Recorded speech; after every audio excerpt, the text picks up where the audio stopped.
Good morning, Margaret. It's so nice to see your face, to see your fabulous strands of pink. How are you doing this morning? I'm doing well now that we're connected. Now that we're connected, it's so funny. Like internet things, I'm not going to say outages because that's not what we're facing right now, have just been the norm of this week, I feel like. But as you were telling me the story about your weird internet situation, it reminded me of like those chain email kind of things we would receive in the Yes. early 2000s. One of them came into my consciousness again recently. Apparently, there was a $250 Neiman Marcus chocolate chip cookie that everyone got the recipe for in the late 90s. Were you Oh, the people who oh, received that recipe? I don't remember that. No, There was some sort of no. folklore around it with some. It vaguely resonates with me, but I don't remember getting it myself. I was doing a mad email or text to my husband saying, we got another Cox up, notice. And what if Yes. Tara can't get through? It incites all sort of feelings, right? We take Yes. that inbox as a source of truth, and sometimes we have to just work around it. And I much prefer the cookie recipe than the scary email from Cox. Yeah, which you don't know. My husband doesn't think they're real, that it's so, Right. I mean, he doesn't think they're really from Cox. So, It's so crazy. This technology can be a source of really great, truthful, honest connection, like in this Zoom call and hearing the yes, story. But on the flip side, like it's hard to distinguish, I guess, sometimes what's true versus not with those emails that could go either way. But I'm so glad we yeah, passed it and we get to be here. And we yes, said, Cox, for the moment, like, screw you. We're going to have a yeah. way. And I knew Eris was out hiking, so she couldn't help me. Oh And, my and my Eris taking husband's a down in moment. Fayetteville. So anyway. Well, I'm glad that she has a chance to just get outside and not deal with this internet stuff for a moment. And we fiercely overcame. So I'm proud of us. Yes, in a very short time. I In a mean, very, in a very for short me. time. Yes. Well, thank you so much for being here this morning, for your super intentional approach to this conversation. We are with Margaret Correll, artist extraordinaire, and just wonderful, lovely person. And I'm really excited to know your story today and to showcase some of your work that really caught my eye when we were at Marsha's gallery together, where you were the featured artist, but also to go Yes. back in the time capsule and to see kind of what brought you to that point. But you mentioned before this call that you have a really special poem that you would like to share, and I'm so jazzed about that. So let's go there first. Okay. This is from, well, it probably is backwards to lettering. Actually, it's perfect. Okay. From April Galleons by John Ashbery. And like I said, this poem just speaks to me emotionally and about myself. And anyway, it's called By the Flooded Canal. Which custard? The dish of not so clean snow, or the sherry trifle with blood-like jam and riotous yellow stuff running down the steep sides into ambiguity, an ambiguous thing, an ambiguous thing. Do you want me to come here anymore? Then I met your father. I hadn't written anything for almost a year. Unfortunately, he wasn't very attractive. He married a woman with the curious name of Lael. It all took me by surprise, coming up behind me like a book. As I stand and look at it now, then all the thoughts went out of my head, running away into the wind. I didn't have him to think about anymore. I didn't have myself either. It was all notes for a book that has been written that nobody is ever going to read. A bottle with a note in it washes up on shore and no one sees it, no one picks it up. And then one day it was windy with fog, and I hate the combination of fog and wind, besides being too cool for what it looked like. The sun was probably out just a short distance above our heads. Not a good drying day. And I hung the laundry out on the clothesline, all black and white, and the news got lost somewhere inside. My news. Do you come here any longer with the intention of killing something? No, you have nothing in mind. And I shift, arranging the pieces in a cardboard drawer. No two are alike, and I like that. The kitten on the stairs heard it once in disbelief, and I go to sales and buy only what we need. The old men are a strong team, and I mix it up with them. It's quite like having encounters if one is a poplar in a row of them and so involved with one's reflection as well as one's two neighbors. Only I say, I didn't mean for it to be this way, but since it has happened, I'm glad and will continue to work to strive for your success. I don't expect thanks, and I'm happy in the small role assigned me. Really, I think I'll go out in the garage. Oh, I'm so glad that you started with reading this work that's so meaningful to you. I don't know, something about the pacing of poetry just like stirs up our souls in some sort of way. It does. When did you first hear that or read that piece, and what did it mean for you, or what does it mean for you today? Well, I probably several, if not many years ago. And yeah, it goes back quite a ways because he was a poet that was suggested to our class when I was at Minneapolis College of Art and Design in the early 70s by my influential teacher there, who I've mentioned to you. What I like about it, it's like abstract painting. It's a very abstract poem. But yet there's emotion that comes through. And I love that ending. You know, it's sort of like he goes through all these different random thoughts and feelings and ideas and then ends it, well, it kind of in the present.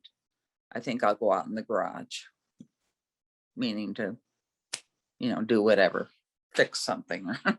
Right. That kind of makes you think about like throughout our day, maybe if we are more aware of it, we do have these kind of big thoughts or reflections or inner ramblings, and then you go off and you do your daily work, or you go back to your garage, or you so that definitely. But it speaks to me passionately. It really does. And I have other poets that I like that I've, some of which, bits and pieces I've memorized and I've held dear. I've used in artwork. I've used excerpts. Back when I was in undergraduate in the early 70s, I was using some excerpts from William Butler Yeats and some John Donne. Mm-hmm. And so all these years, I'm kind of obsessive. I get obsessive about it. I like for me, it's gone on, getting on to 50 years, a 50-year obsession. So that's beautiful though. And when we like something, it's hard to not be just completely consumed. It's like a love. Love can be all consuming. Yes. So that makes sense. And that's beautiful. And it's great to hear how your art kind of gets to respond to and build off of the influences of these works that really speak to you at different points. Yeah, they kind of cross over or sort of blend. And I think the abstraction in abstract poetry can put a lot of people off, understandably, because it's not, unless you grab onto something about it, the words, the rhythm, there's obviously a feeling of passion that he has for his partner or former partner that comes through in that. And Yes. Anyway, So I certainly need to go back to the poem and on paper, like read it and sit with it and to even begin to appreciate yes. all of the abstract ideas that are happening. Um, is there anything else about it that you wanted to call out? Because I'm having trouble keeping it all in my head to know the right Yeah. thing to ask about it, but I don't want to miss anything. Um, well, I especially like that ending. I think I'll go out in the garage because it may not be what he intended, but with I have a particular feeling that I take from that. And it's just sort of an everyday, well, I think I'll go out in the kitchen. And I love how it opens about the cherry trifle and the blood like jam and Yes, and very yeah, pulls you sensual. in. Yes.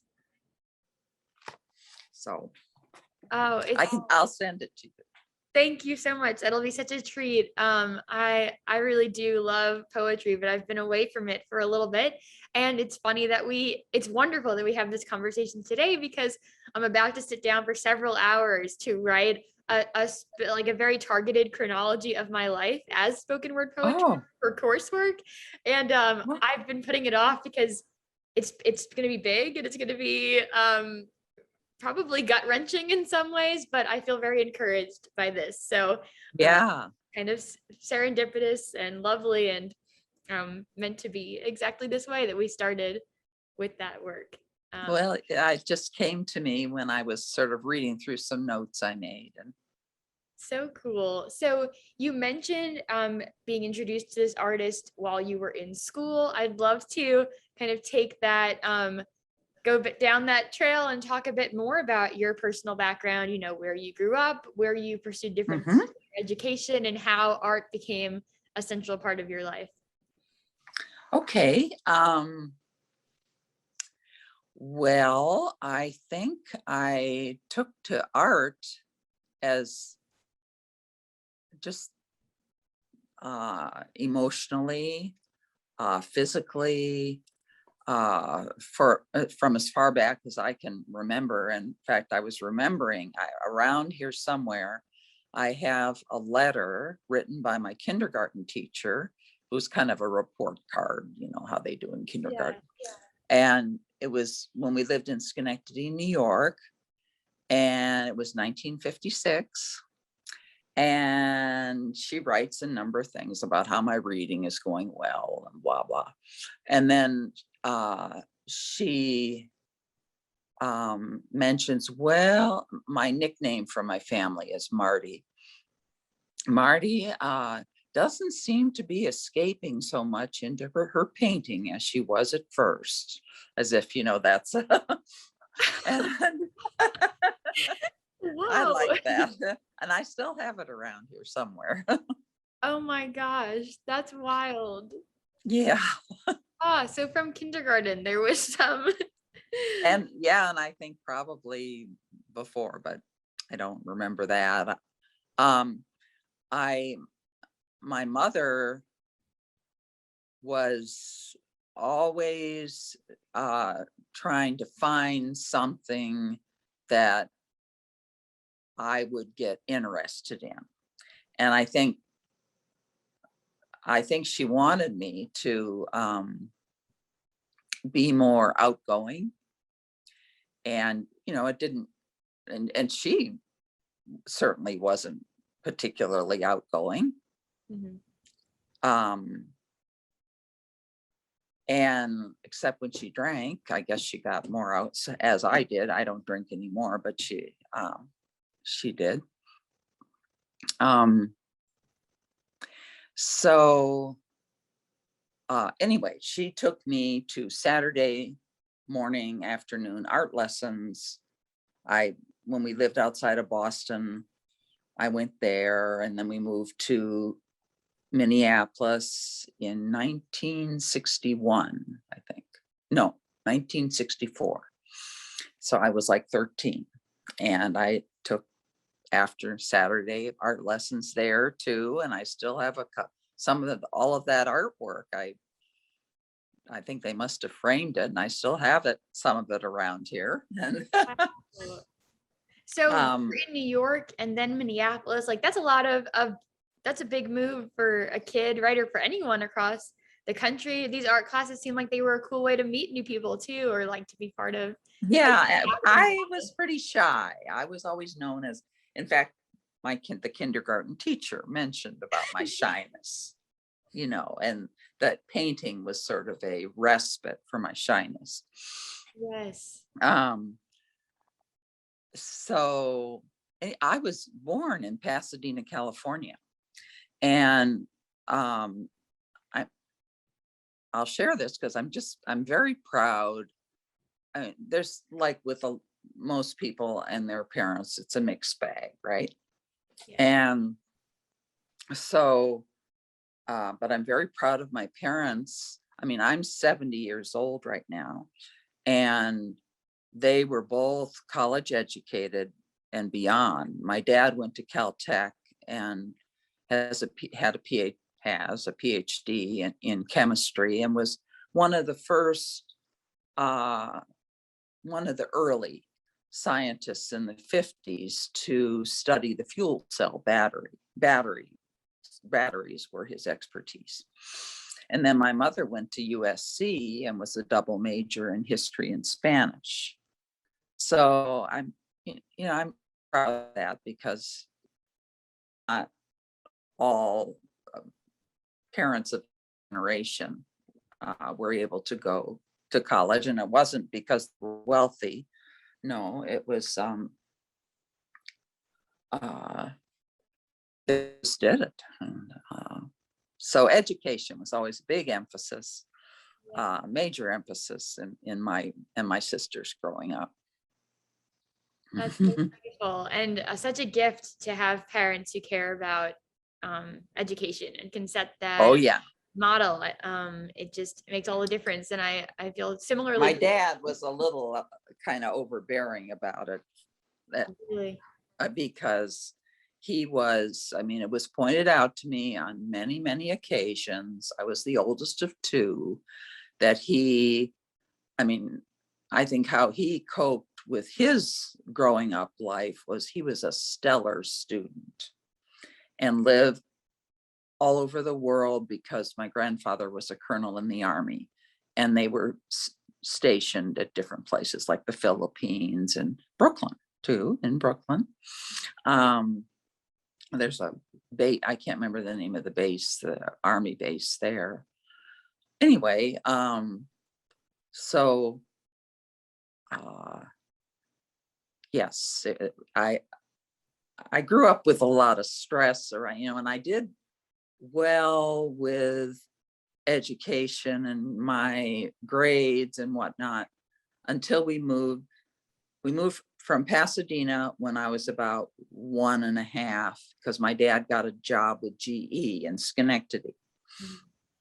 And that was a rough move on my mother, to go from a place like Los Angeles to upstate New York in the 50s, Yeah. in 1951, or my sister was born there. So anyway, that's, yeah. So then he got transferred to outside of Boston, and we lived there a few years. And then I've mostly lived in Minnesota, in Minneapolis. So I've lived here 26 years. Wow, it's such a cool insight you must have into these different, very different landscapes of the country. And you know how to bear a cold winter, I'm sure, with your time in Oh, Minnesota. yes. Yeah, I kind of enjoy it. We go up there. My sister still, she lives in Green Bay, and we have friends, and Oh, my niece and nephew. and so you mentioned that your parents cared a lot about education. You have several or a couple degrees yourself. Can you share a little bit about where you pursued those and what you studied? Sure. I got I actually, I, kind of went through this period of time up until age 27, when I stopped using alcohol and drugs. And so it was like wild times, and I went to several colleges. First of all, I had this sort of glamorous, sophisticated thing going for a while, as well as the hippie thing going for a while. And I went to Pine Manor Junior College for a year, just about a year, in Chestnut Hill, Massachusetts. And then I came back to Minnesota and went to the university there, sort of on and off. And then I transferred. My mother actually suggested that I go to Minneapolis College of Art and Design, and that's where I got my BFA in painting and drawing. Though I actually did one of my first architectural, like sculptural installations for my senior show. And I had my first marriage. I've been married twice, and I've been married to my husband, Bill, now for 37 years. And we moved out, my first husband and myself moved out to Los Angeles so I could go to graduate school. And I got my MFA at what was then called Otis Art Institute. It's now Otis College of Art and Design. And I got a sculpture and design MFA. And then after I went into recovery from alcoholism, I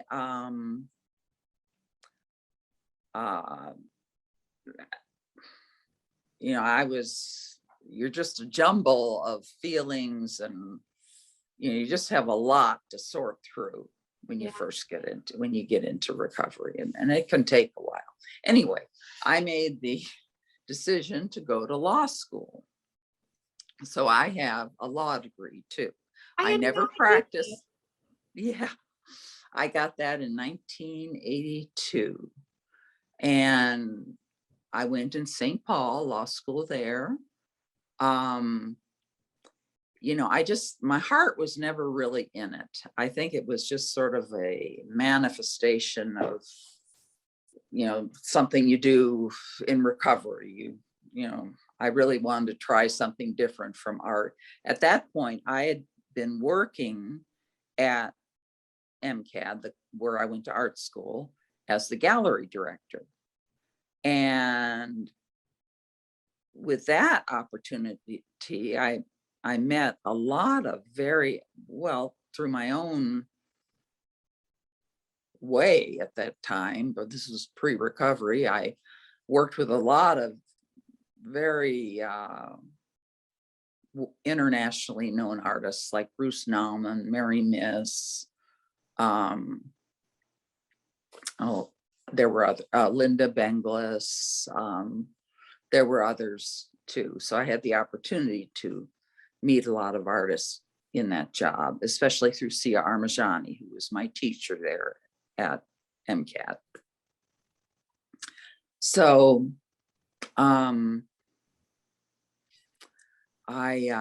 so I went to law school, and how I ever got through it, I certainly couldn't do it now. And I barely got through it. And I was in recovery then when I did that. So I had a great major amount of anxiety. Just in with the study itself, and my heart not really being in it. Anyway, I'll cut to the chase that I took the bar exam 3 times and flunked it 3 times because I'd have a panic attack. We'd be in a big room with tons of people taking this exam. It's a 2-day exam, and I would just be in a state of panic. And I wish I had the wherewithal that I have now. I would have just gotten up and left. Well, okay, this isn't working. Yeah. And I worked at a couple as a legal assistant at 2 or 3 law firms after I met my husband, Bill. And we both worked in downtown Minneapolis, and that enabled us to buy our house. And so that was that was good. But yes, so that's how many degrees: BFA, MFA, law degree, JD. I did get my degree. That's amazing. And I think that that's so brave that you like went into something so drastically different than the art. And I think, I don't know, I tend to feel like there is innovation, there's creativity that comes from, even if it's not directly and you can't put a finger on it, just putting your brain in different rooms of people who think very differently and think about very different things in the day to day. Yeah. Oh, it was very, very different for sure. Yes. And I spent a lot of that time having this immense crush on this one guy. I was unmarried at the time, and I was so in love with him. And I mean, I was even, I was like a teenager. I could, but every time I try and talk to him, and That made it a lot more fun, I'm sure. yes, Oh, it was that's funny. so cool. That's so sweet. I'm trying to think of what what decade that would have been, like if there was any big legal debates that were happening at that time. And that's Oh, like the Supreme okay. Court. Like you just have my wheels turning now about Yeah, that's the a time good and place. question. I can think of one thing in particular. While I think during the time of law school, which would have been 79, was it 79? Maybe 80 to 82, I was, or 79 to 82. Anyway, the sexual harassment laws were just being discussed. Mhm. There was no sexual harassment laws. And for instance, at my art school in Minneapolis, female students were harassed on a regular basis by faculty. And, dating them and that kind of thing. And so at some point, those laws were passed, because I remember there was an employment attorney in the law firm where I worked. And he was starting to handle a lot of sexual harassment lawsuits. So, and Anita Hill was in there somewhere too. The Anita Hill, that may have come a little bit later after 82. I'll have to look that up. Wow, what a time to be learning about the legal system and how to protect Yeah, those sisters and I was very interested in mental health law, and I did an internship at a mental health nonprofit, because I had some issues around that I'd been treated for when I was younger. And actually, on and off to this day, I still get counseling support, and yeah. I just really believe in that. And so it's been sort of on and off over the years, especially after I lost my son. I have been getting grief counseling since then. Yeah. I'm sorry, I'm bouncing all over the place. I do that. I think I'm sure. there's definitely a connection between all of it. And I'm really enjoying and appreciative of you sharing everything that you're sharing. What you just mentioned about your interest in mental health, and you just shared about your son, in your self-reflection on your website, you talk about a dark inner emotional life, and there always being a disconnect, at least as you perceived it. I wondered if you don't want to, that's fine, but if you'd like to elaborate on either of those things, maybe this would be a good time to do it. When I stopped medicating myself with my feelings or my anxiety with alcohol, there I was with this horrendous fear, and I was living alone, and taking medication at that time was kind of it just wasn't as done as it is now. But Now what would, oh, okay. I think I remember where we're going with this. The disconnect. I saw that word and that quote, and actually my husband came up with that word. Sometimes other people can just like label the thing that we're looking to. Yeah, right. Yeah. And to me, what it means to me is that feeling of never really belonging, feeling like I belonged. Whether it be when I was growing up I've always been, because I'm basically an introvert. I like, to have one friend, spend time with one friend, maybe two, but usually one at a time. Everybody who knows me knows that about me. And I get so yeah, that's where the disconnect, I think, is that feeling of not belonging, which now I've gotten more comfortable with, I guess. It's still there, but more comfortable. what I find in getting to know so many different people too is that I feel like all of us in one way or another don't feel like we belong. It's like maybe belonging is this ambiguous thing that like we just inherently in our uniqueness of our human experiences, like we will never all perfectly belong. And like we're having this sort of epiphany now as you describe it, like it's something we pursue or we crave, but it just might not be for anybody. We might all be outsiders in certain settings. I think that's true.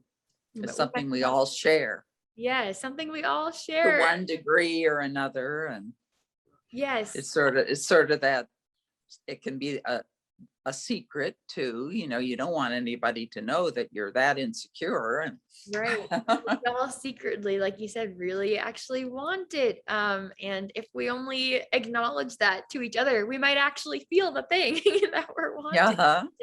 So wild. And so I want to use that as like a launching point to learn more about the style of your work, your approach to your work, and how your emotion kind of motivates you maybe or doesn't. Okay. I'm sorry, could you repeat that? Yeah, I just want to start talking about the style of your work. If you could describe it. I know that maybe when your son died, that became a point of influence, but what has motivated your work, over the course of it? Okay. At the time when I went to art school, I sort of entered art school the way a lot of people do, in your, maybe in your portfolio, you have some still lifes and that kind of thing.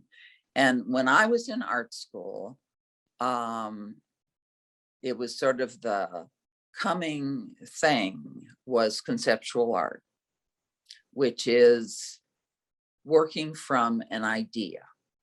And maybe it is as simple as some words on a wall or on a sidewalk, but it's working from an idea, or it's kind of hard to explain, but I can still see it working in my work today. So this teacher I had, Sia Armajani, was a big proponent of conceptual art. And he also had been a philosophy undergrad major that became an artist. And so his work was so, just revolutionary to me. And he taught lecture classes. That's the format he taught in. And then you also would show him your work at some point too, and he'd do a critique. And but also at that time, there was a lot of the conceptual work was autobiographical, and a lot of women artists were doing autobiographical work. For instance, there's an artist who's still living in Los Angeles, Eleanor Anton, and she did a real dynamic piece at that time in the 70s where she took for a month or 2 months little photographs of herself. It was meant to be, I mean, it sounds sort of everyday-ish now, but back then it was really different. It was meant to be in terms of sculpture. It was of her slowly losing weight. And so she had these nude pictures of herself, and you would see her, and there were maybe 50 of them. And you'd see her slowly losing, I don't know how many pounds, it was 30 pounds maybe. And interestingly enough, the last time Bill and I were at the museums in LA, in one of them, we just happened on it. She had redone the same piece that was, like, I think really her most famous piece at her age now. And so she's a little older than I am, I think. Wow. And so that's sort of what I mean by autobiographical. So for instance, when I was in law school, I would do an occasional collage. I like doing collages that tell a story. And so I had this mad crush on this guy. Yes. Really handsome man. And I would see him in the cafeteria, you know, we would all be getting coffee. And I may even still have it around here, a collage of, well, the one thing that was happening was a cup of coffee was flying off the table, you know, like when he appears. So like a comic strip of like what it yeah, when you run into someone yes, you have a big crush on. yes, That's some so of them sweet. was like definitely like that. And so I had a really good education, I feel, at MCAD.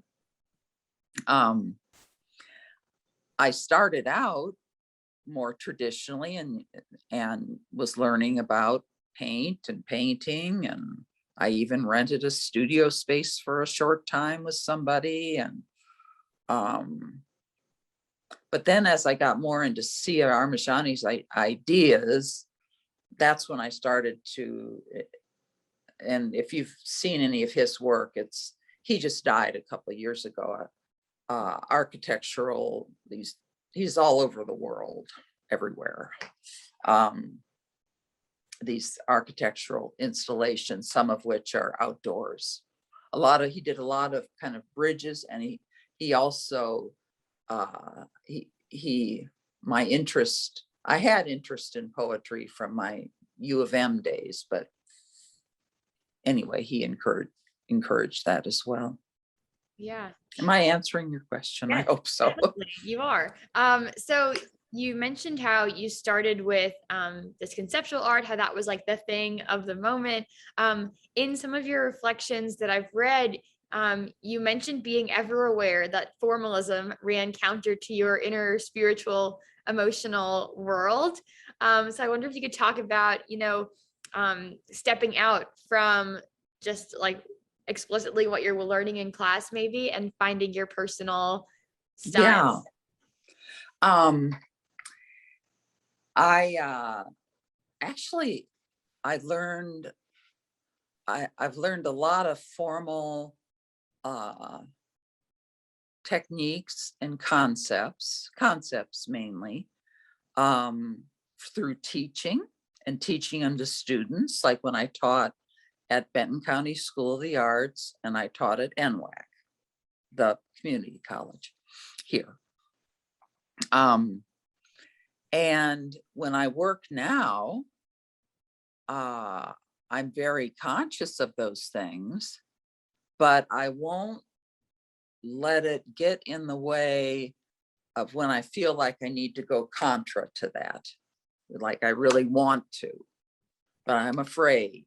And that is one of the main things I'm working with right now with well, not just with the work I'm doing now, but for a long time, is I try to pay attention when I feel that fear, in my gut, into my head. I try to push through it. I mean, I'm kind of committed to that. And as a result, I've never been and part of it is my own fear of failure, maybe, or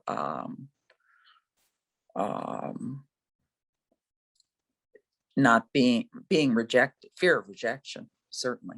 Because I've never been very good at creating art that that communicates directly to people and is more saleable, say.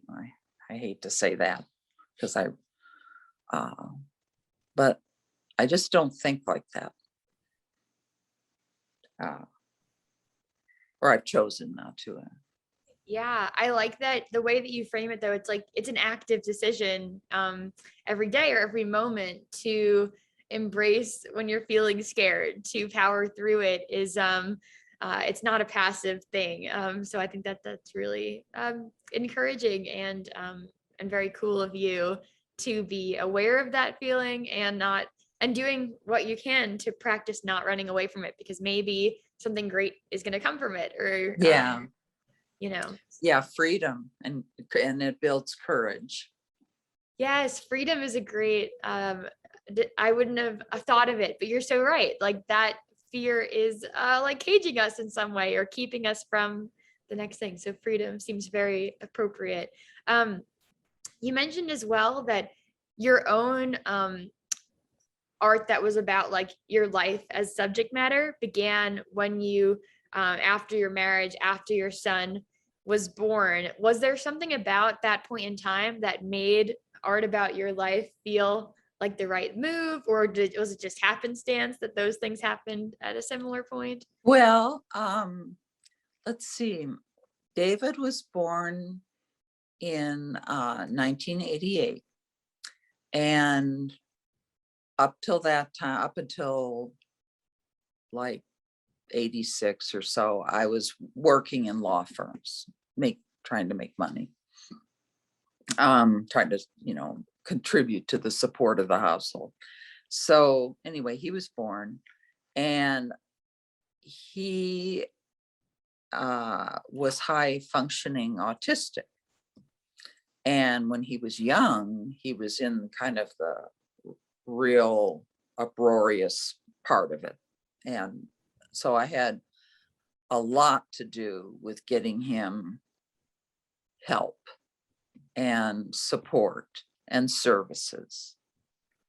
And I just loved being a mother and being at home. I just loved it, and I miss it terribly.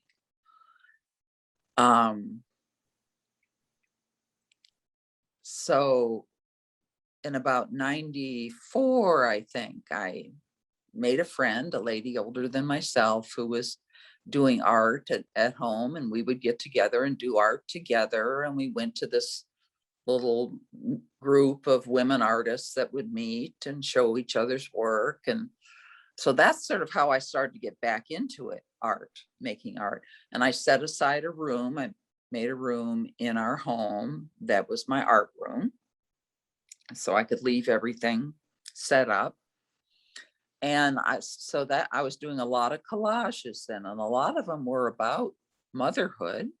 Mm-hmm. Some of them were about sexuality, sensuality. But so then that was 94. In 96, we moved here. And I've just been continuing on, especially the last several years, more in earnest with my artwork. Yeah. If we, move forward in that timeline post 2008, you explained that out of agony and despair, like expression became a way to move through and process the pain of the loss that you experienced. Can you share a bit about what that was like, and how expressing was maybe healing for you or helpful or whatever it was at that time? Yeah. Dave died in March of 2008. And in April of the following month, I started doing, it may have even been before then, but I started doing, I've worked with Prismacolored pencils a lot over many, many years, but I started doing drawings that were expressive of those feelings. In fact, that's how I met my dear friend and magnificent artist, Leilani Law. Yes, in 2018, I think it was, I was in a show in Fayetteville, and I put one of those drawings in there, and it was a colored pencil drawing about this size of my hand. And it was like me looking at me from behind. I have my back to the viewer, and I'm in a forest and looking through the trees. And there's this big billowy, like a widow's veil, billowing around me. And I put that in the show, and Leilani bought it for a friend of hers who had just lost a child. And that's how we got to know each other. And she's been a great mentor to me. I really want to express that. But I did some other drawings, a group of maybe about 6 or 8 of them that had to do with that, the really raw stuff. Describing everybody's grief is different, but describing my grief, that would be, 100 shows in itself. And, or interviews. I don't even know how much I could talk about it.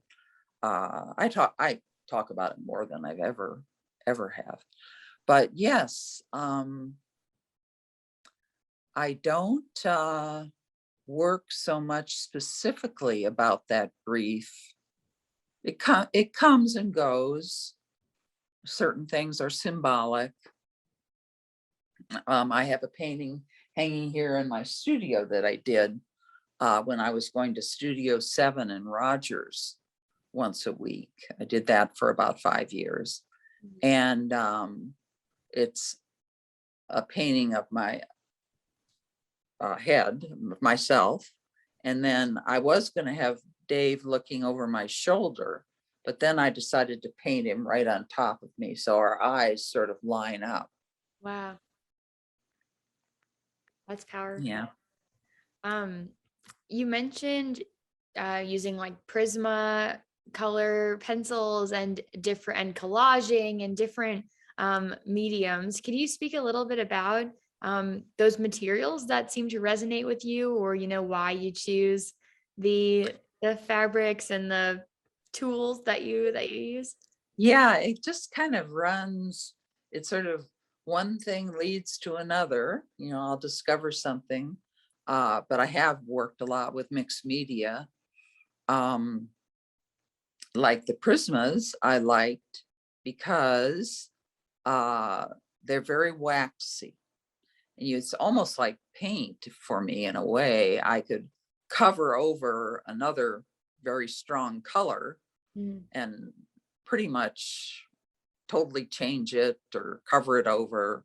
I don't know. It just was, and there's so many colors of Prismas. I just love that. And now the work I'm doing presently is in watercolor, but watercolor is a very technical skill, which I'm not great at. I know a lot of people who are, and I have my good friend Carol Cooper, who teaches at NWAC. She teaches watercolor, and I did my husband and I did a couple of workshops with her in Italy, and I know I've done other workshops with her. And anyway, my focus is not so much on the technique of watercolor. What I'm doing right now is just sort of, I needed to do something after putting together the show that was very accessible, where I could sit down and and then work with a particular image. I've got two female heads, kind of either layered over or next to each other, or so. So cool. Thank you for explaining it a bit. And I would love to now. I'll pull up some of your works from across the timeline so far, Good. and we can speak about those ones specifically. So this is one of the ones from when you were in school, as I understand it. Yes. Maybe I'm wrong. Okay. What's going on here? How did this come to be? Okay. This started with the senior project I did when I graduated from Minneapolis College of Art and Design.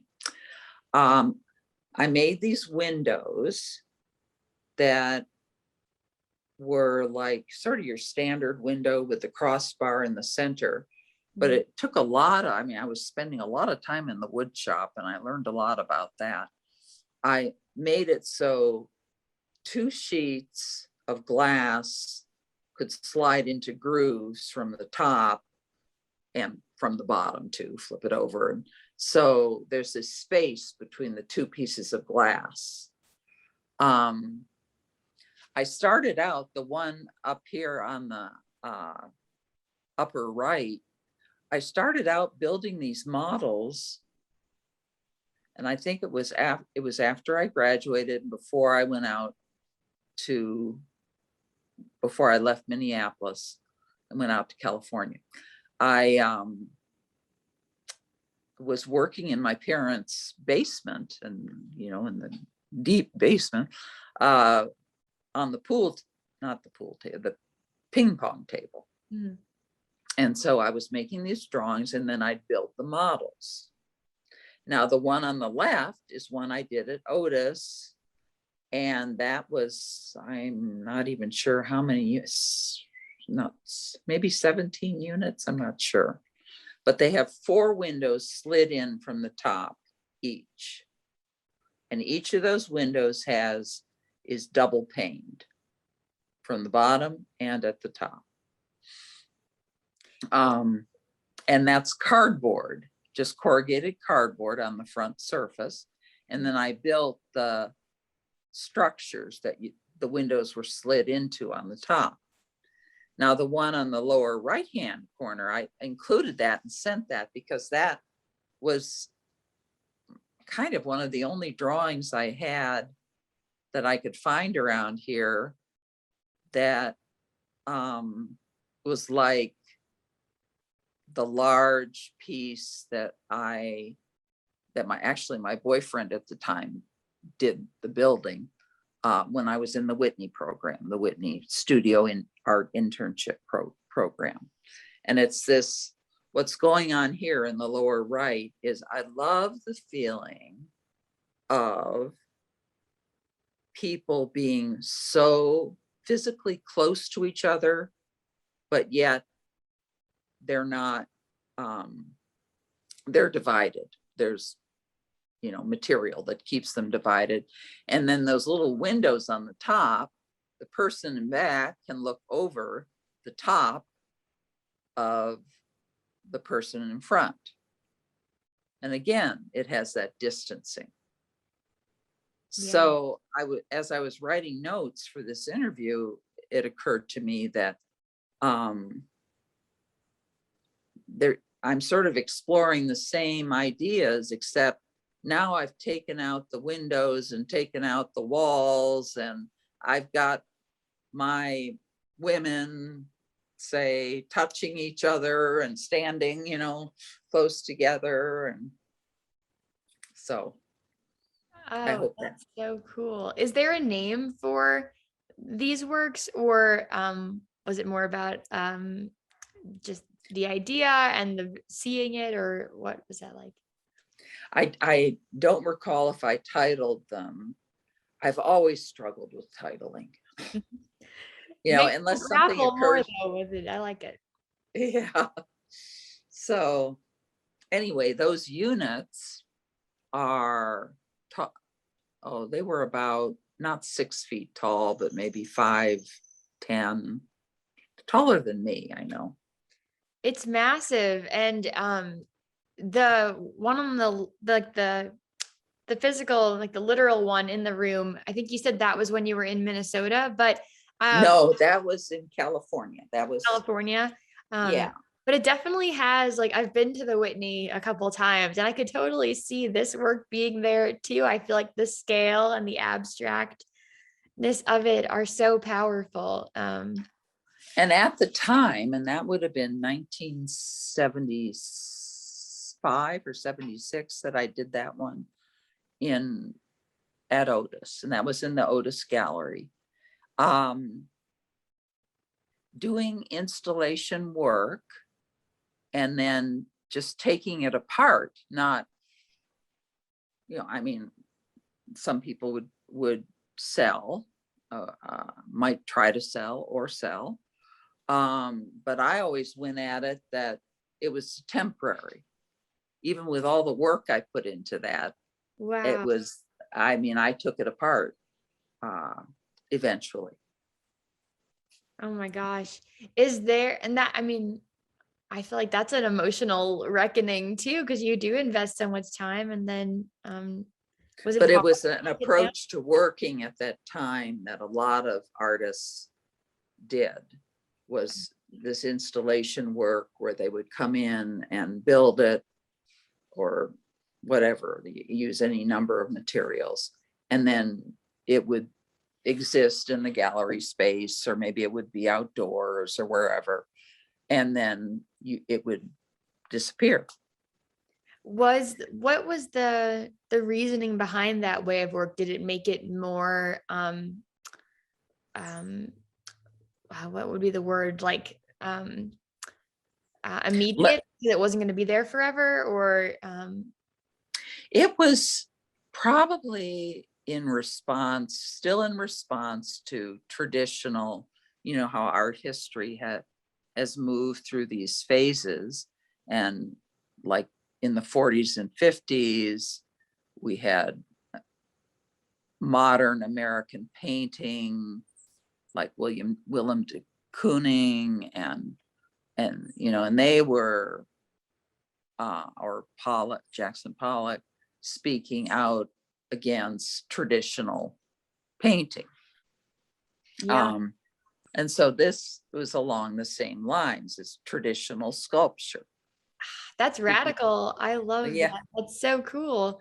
I also see how, so in the drawing on the right, the heights of the different panels are different, but they're all lined up the same way.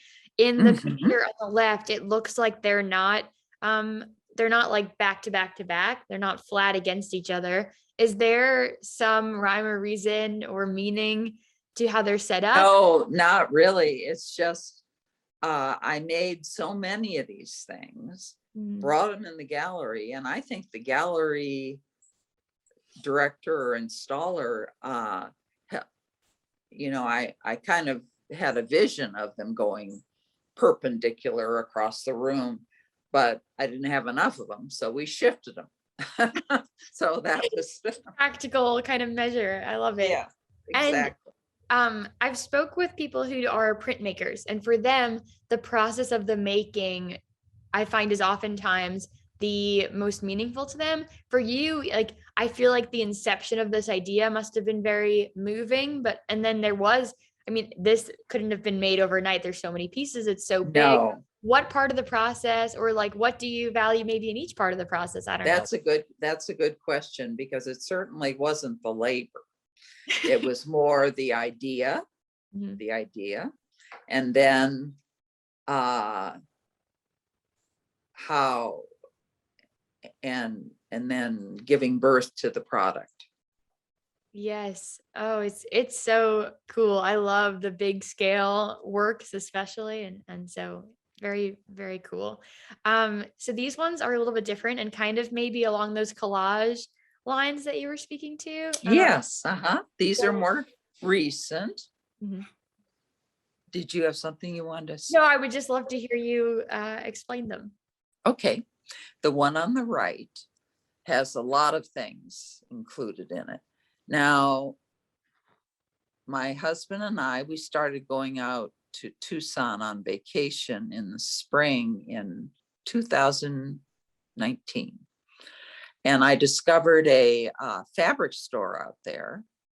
And I just bought all these fabrics that had, you know, like literal printed stories on them. Like this one is birds on branches, the white background with the black those are birds printed on the fabric.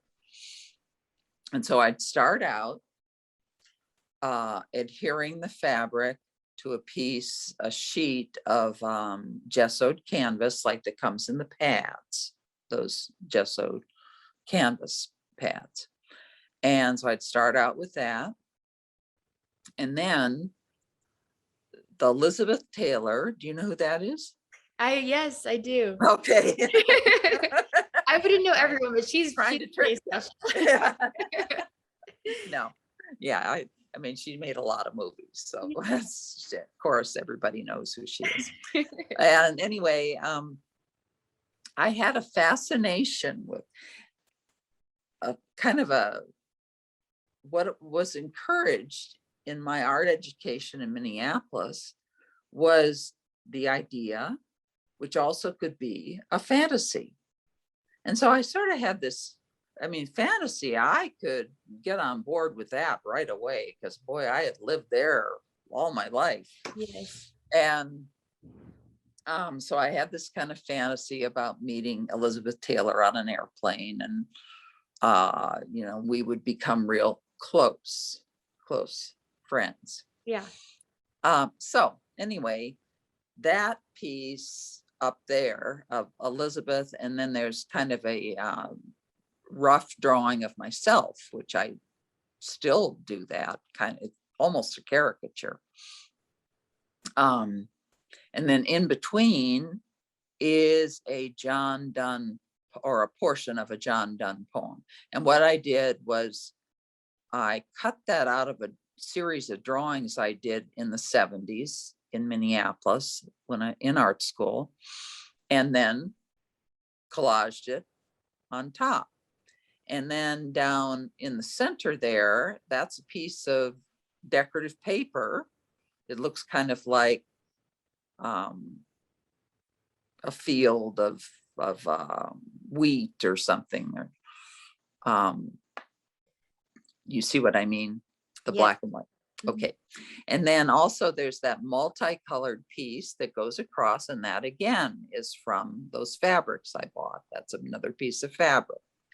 And then the final thing I added was, I used to do some printmaking, and I had a press here at home, and I did a print that included this female figure, and I decided to add her to this.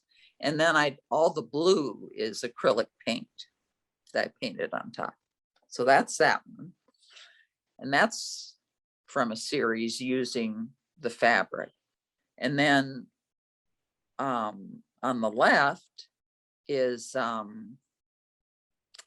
I also bought a lot of I have a favorite art supply store in St. Paul, and I bought a lot of decorative papers there, like rice papers with printed imagery on them. This had mermaids.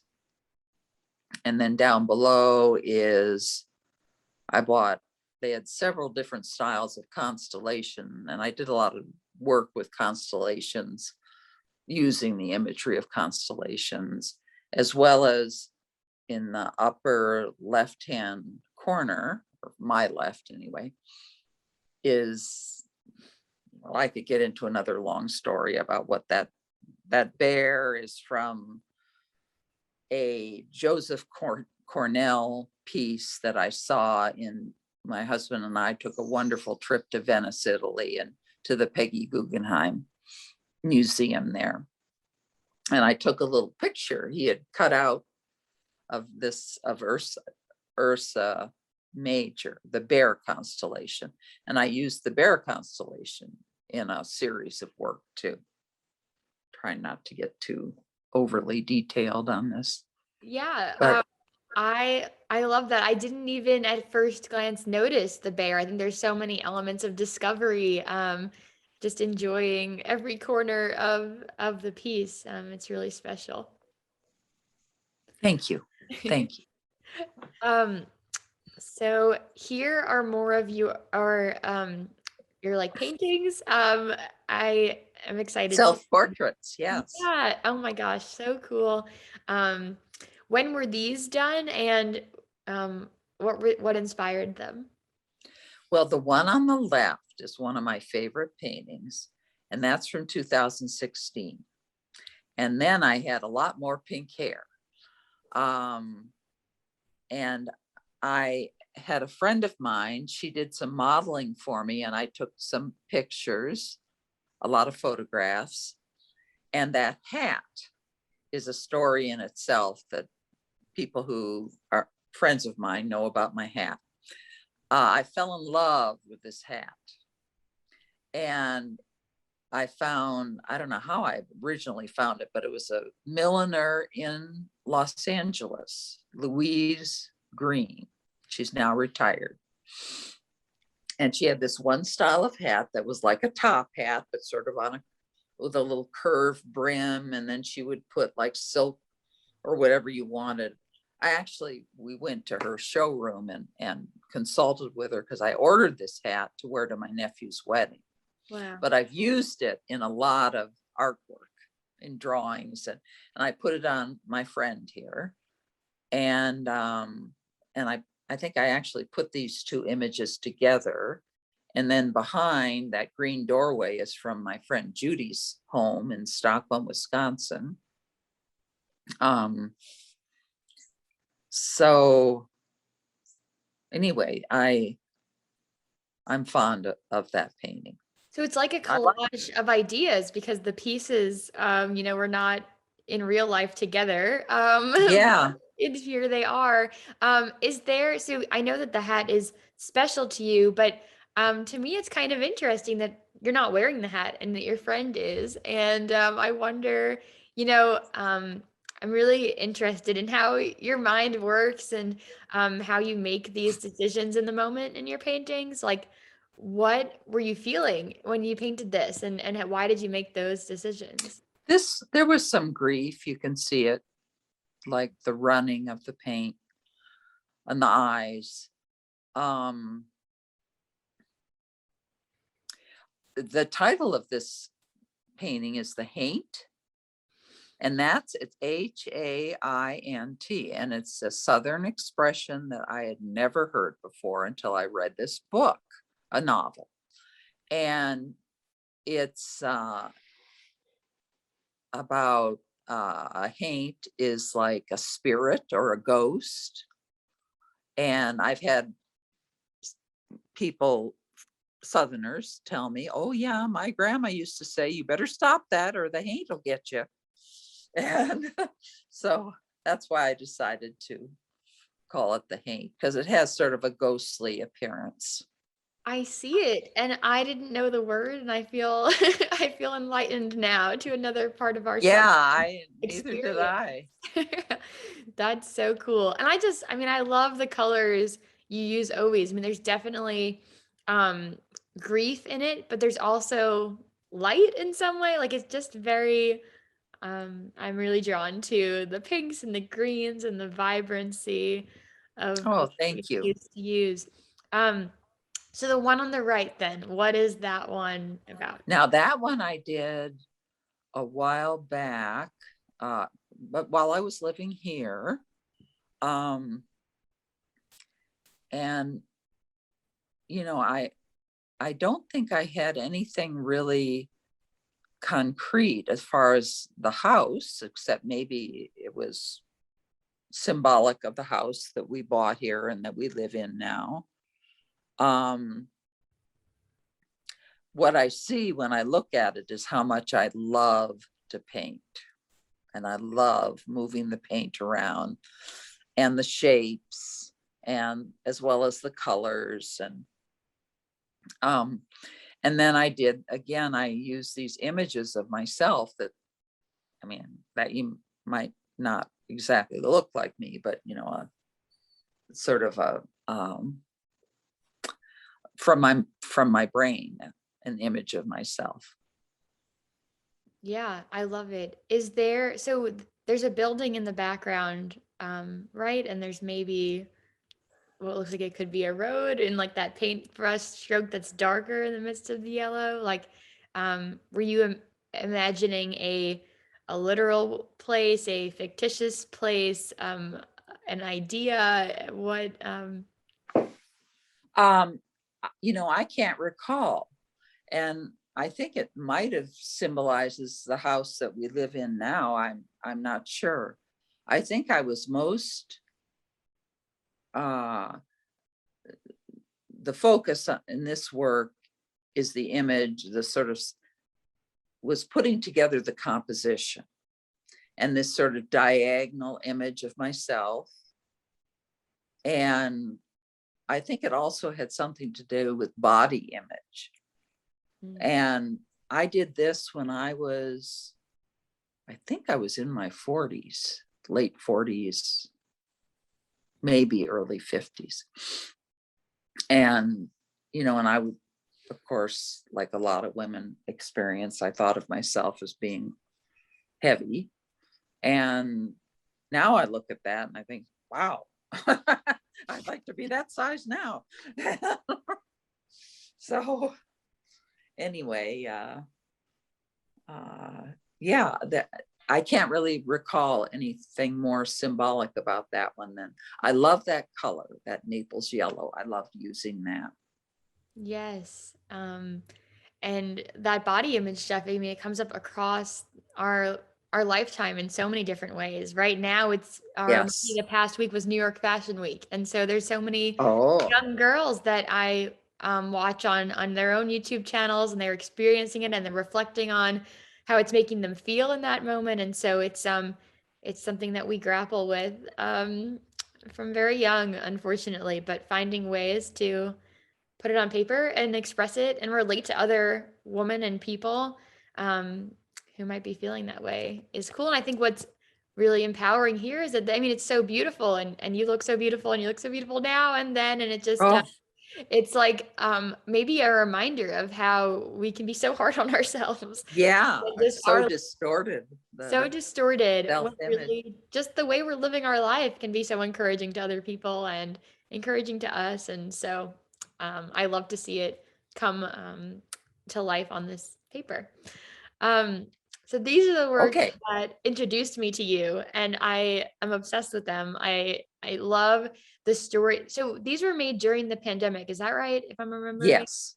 And Yep. so I can't wait to hear in your words what brought them about, what they mean to you. They mean a lot to me. Oh, thank you. Well, I I started imagining little groups of women kind of very, very physically close without there being any direct sexual symbolism going on. Sensual, yes, but not sexual. Some of the women, well, the watercolor in the center is, they're all nude. And I started, you know, a lot of these things, and this one especially, these especially, it just comes out of my head. And I just go with the, you know, follow, and I sort of build on it. Well, let's see, what next? And I'll start off with something. And one thing Leilani helped me with was working on more than one painting. I used to kind of work one at a time. And Mhm. now I tend more now to work, say, 2 or 3 or even more at a time. So I'll set them aside, and then, because I'm not sure where I want to go next with it. But the braid, I love the braid. I love braids. And also the blonde is sort of symbolic of I'm a quarter finish, and a little symbolic of that. Mhm. But just there's something here that I'm not even sure I know myself. I know there's something symbolic about the women being so close together. And I think it has to do with a sense of security. And again, that sense of belonging, maybe. Self-love.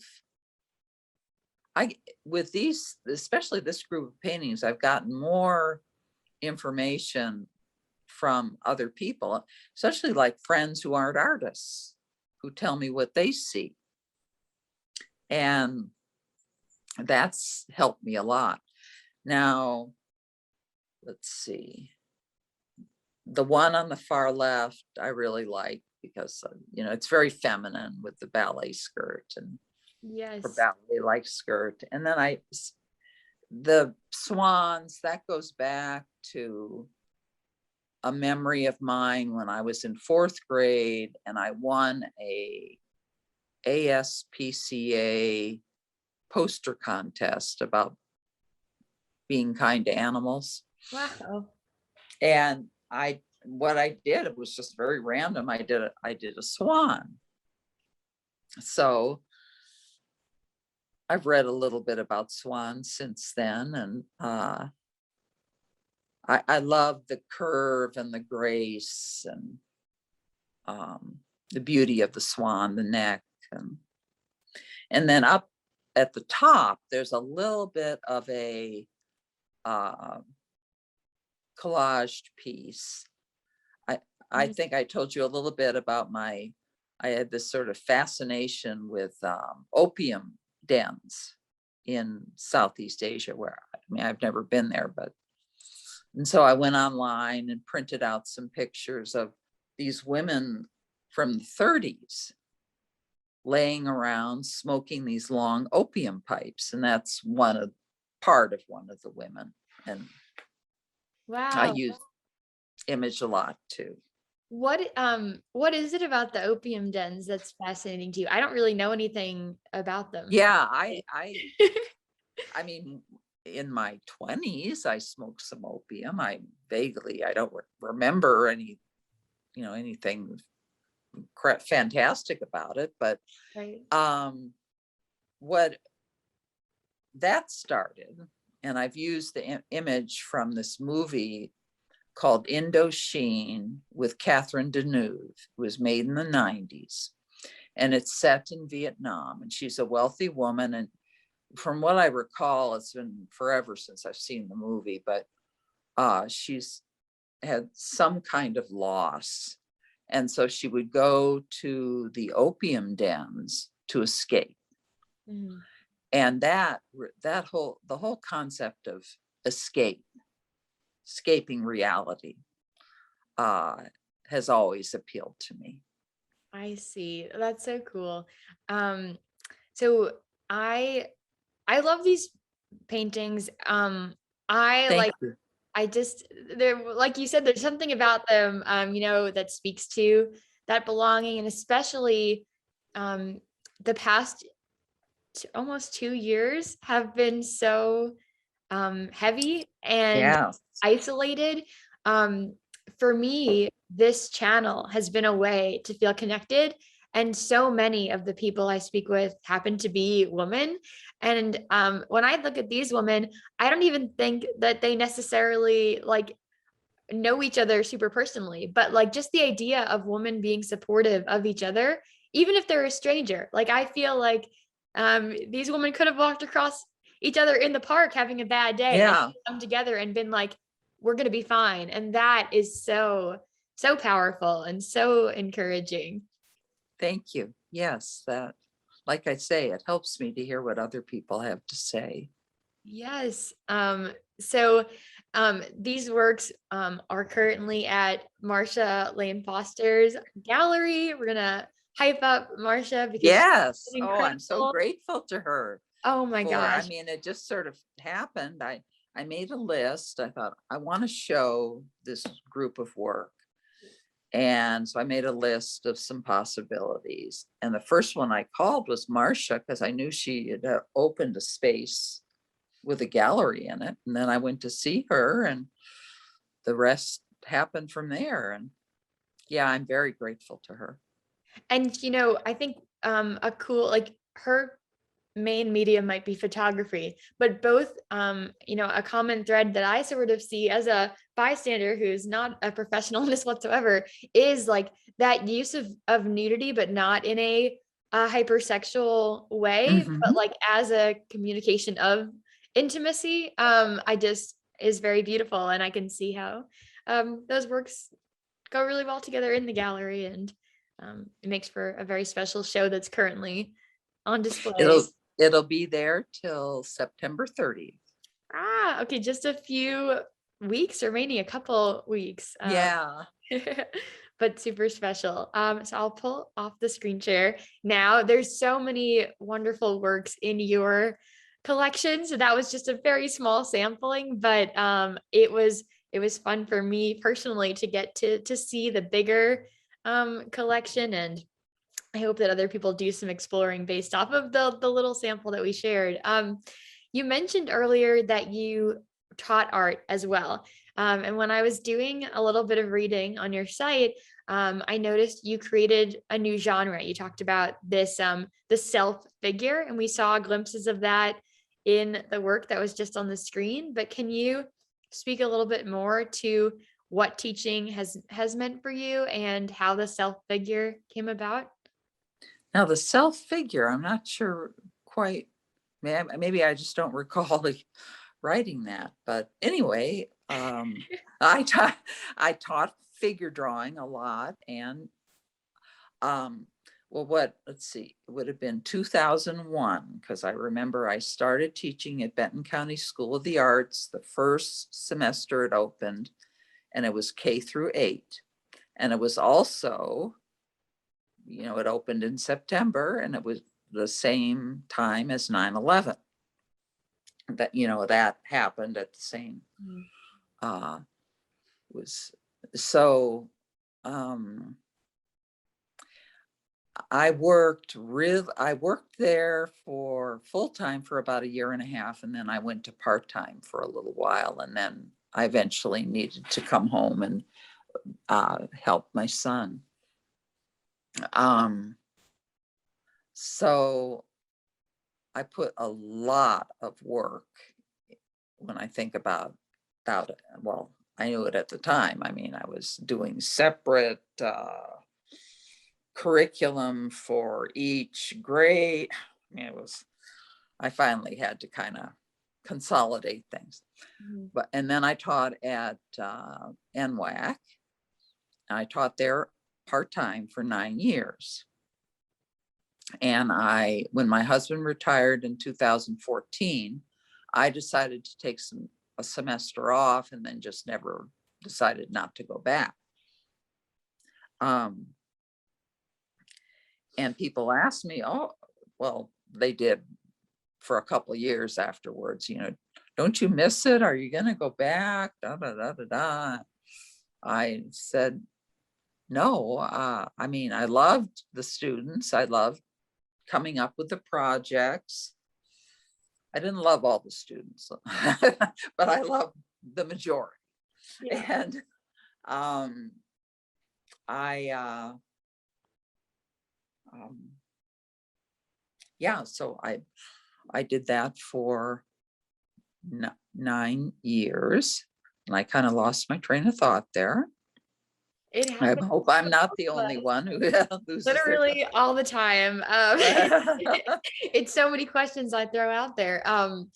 So something that's just interesting to me when people teach art is that I don't imagine it being a direct like textbook to memorize conversation. Like it is like teaching someone how to continuously discover themselves and put it out in the world. Like what do you emphasize in your teaching? What do you think your role is as a teacher of art to the next generation? Well, foremost, I tried to teach them.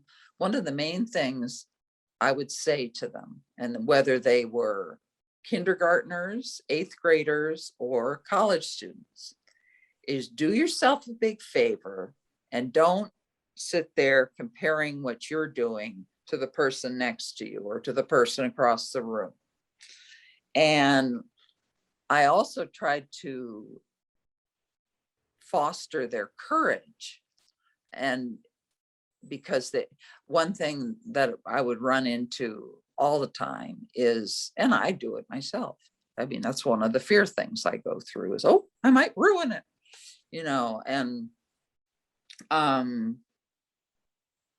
I said, just is this drawing you're working on now is not the be all and end all. Mm-hmm. There's going to be other drawings. So, try and go through that. What's holding you back, and don't be afraid to mess it up. And that's hard. It's hard for me. It was very hard for students too. Yes. And I think sometimes if you don't take the first step of making something, you're never going to get to that 100th piece that really speaks to the world. You're getting to know yourself in that process. And I love what you said also about being wary not to compare to other people. I'm learning how to make a process group and facilitate a processing group right now because I'm in school work. And one of the things that my supervisor was advising me was, it's really important that these group members know that, if they are going to give themselves a score of 1 to 5 of maybe this is going to be about anxiety, how anxious they feel. It's not a competition with the person next to them to be less anxious. It's just a goal for their personal anxiety to go down. It's really, we get caught up in comparison in so many different parts of our life, and where it's really about our personal journey. We just want to be growing ourselves. And so what you said, I think really resonated with where my education is currently at. Yeah, that's interesting, but that's true. I mean, that's a big part of the journey, I guess. Yes. So it's been so lovely talking your ear up and talking your ear off. And as we start, getting towards wrapping up, something that I like to abstract it a bit and ask you more pointedly, why does art matter? What keeps inspiring and motivating you to do the work, to reflect on your life, all the things? Well, for me, why does art matter? It gives my life purpose, a really big sense of purpose. I don't know what I'd do without it. I really don't. I can't even imagine that. I say it out loud, but I can't imagine it. And a lot of that has to do with the loss of my son. He was my purpose. And I guess I want to say what I've been saying lately about David and I is I am him and he is me. So, yes, art gives my life purpose. And so I'm working on a new grouping of work now. And, who knows, I'll see what comes of that. And, that's and I love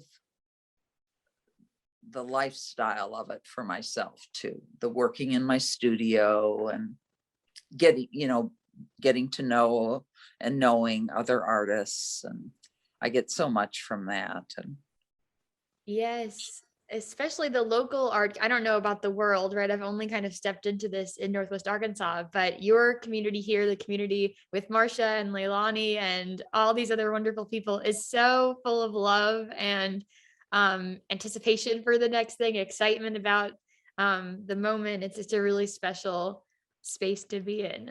So I understand what you're saying.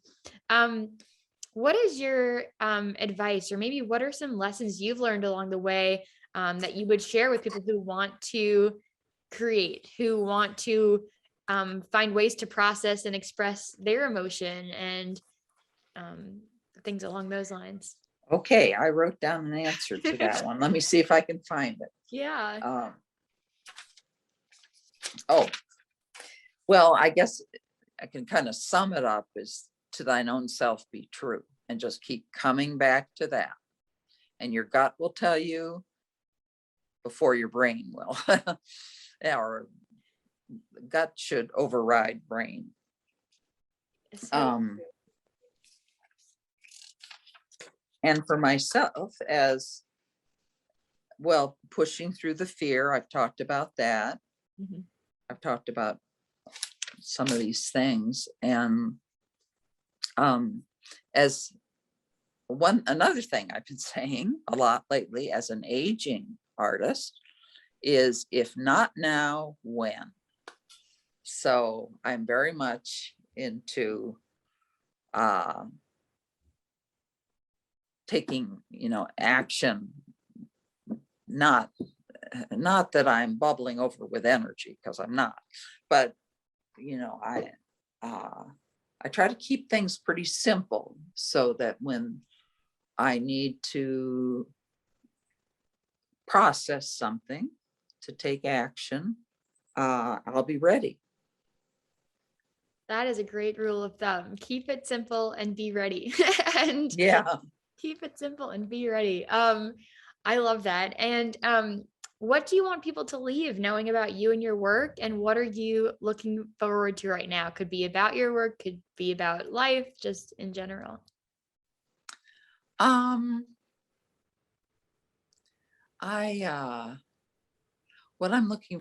thing I'm looking forward to with my art is, I know, I feel, though I couldn't tell you what it is now, I know that more is coming, that it's self-generating. It's just very self-generating.